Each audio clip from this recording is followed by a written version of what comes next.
Cloud burst ने रवा साल मुल्क के मुख्तलिफ शहरों और पहाड़ी इलाकों को खौफ में मुब्तला कर रखा है। बुनेर, चित्राल, चकवाल और हैदराबाद में बादल फटने से तवक्कुआत से बढ़कर बारिशें हुई हैं।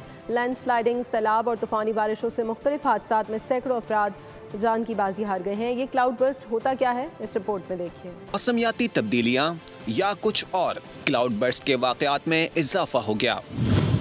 रवा साल पाकिस्तान के कई शहर बादल फटने की जद में आए। गैर मामूली बारिशों ने कई अजला में तबाही फिर दी। बुनेर, चित्राल, चकवाल और हैदराबाद सबसे ज्यादा मुतासिर हुए।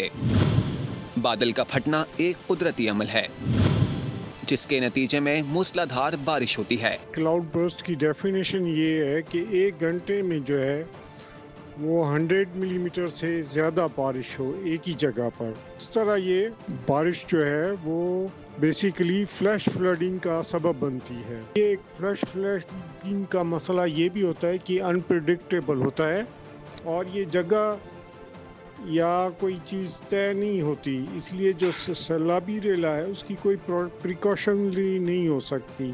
गैर मामूली बरसात से सैलाबी सूरत हाल पैदा हो जाती है। एक घंटे में ही 200 मिलीमीटर बारिश को क्लाउड बर्स्ट कहा जाता है। साइंसी माहिरीन के मुताबिक जमीन और बादलों के दरमियान एक गर्म हवा की लहर है जो बादलों से ऊपर जाती है तो पानी रुक जाता है और ये अमल कुछ देर के लिए होता है, जिसके बाद दबाव के नतीजे में क्लाउड बर्स्ट होता है। सब्सक्राइब करें और बेल दबाएं ताकि कोई खबर रह न जाए।